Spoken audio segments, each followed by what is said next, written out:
একের পর নজর রয়েছে রাজপথে, তার কারণ পদ্মা পারে হিন্দু নিপীড়ন আর প্রতিবাদে এপারে কলকাতার রাজপথে প্রতিবাদী সনাতনীদের, পথে প্রতিবাদে বঙ্গীয় হিন্দু সুরক্ষা সমিতি।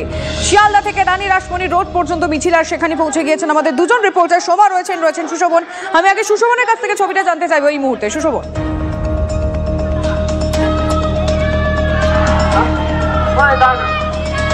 দেখো মৌলালি মোড়ে ইতিমধ্যেই সেই যে মিছিল, সেই মিছিল চলে এসছে। শিয়ালদা স্টেশন থেকে যে মিছিল শুরু হয়েছিল খুব স্বাভাবিকভাবেই কিন্তু একেবারে এই মিছিল রানী রাসমণি রোডে যাবে এবং তাদের যে পূর্ব নির্ধারিত কর্মসূচি সেখানে তাদের সভা হওয়ার কথা।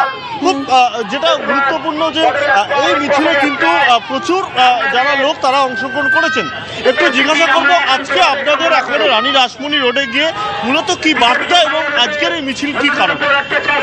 হিন্দুদের সুরক্ষা দিতে হবে। কেন মন্দির ভাঙা হলো, কেন হিন্দু ভাই বোনদের উপর অত্যাচার হলো, কেন চিন্ময় মহাপ্রভুকে আজও পর্যন্ত জেলের মধ্যে বাস করতে হচ্ছে, একটাই কথা।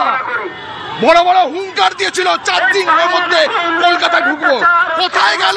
বর্ডারে পদে। এটার নাম ভারতবর্ষ, দেশের প্রধানমন্ত্রীর নাম Narendra Modi. Not a matter of jokes.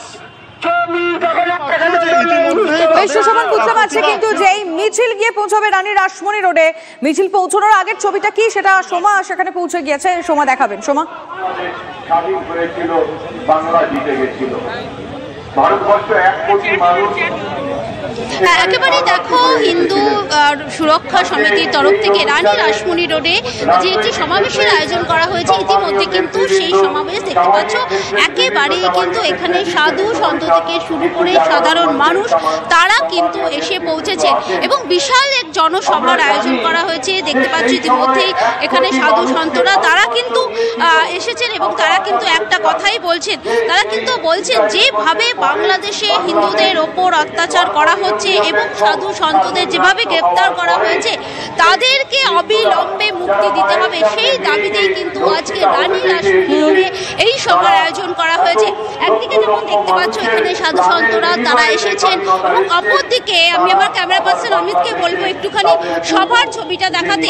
অর্থাৎ যে সভা মঞ্চ গড়ে তোলা হয়েছে ইতিমধ্যেই কিন্তু এখানে বিজেপির তরফ থেকে কিন্তু দিলীপ ঘোষ তিনি এসে উপস্থিত হয়েছেন এবং এখনো পর্যন্ত আমরা যেটা জানতে পাচ্ছি যে শুভেন্দু অধিকারী তিনিও এখানে আসবেন। অর্থাৎ এই যে বিশাল জনসভা সেখানে কিন্তু তারা যোগদান করবে এবং মঞ্চ দেখতে পাচ্ছ এই মঞ্চ থেকে কি বার্তা দেওয়া হয় এটাই এখন দেখার রয়েছে। সুশোভন, তোমাকেও ধন্যবাদ।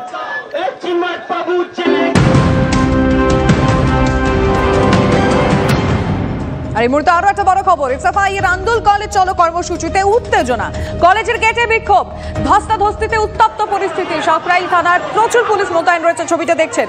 ছাত্র সংসদ নির্বাচন, কোর্সের খরচ কমানো, র্যাগিং মুক্ত ক্যাম্পাস সহ একাধিক দাবিতে মিছিল করে এসএফআই এবং সেই কর্মসূচিতে উত্তেজনা।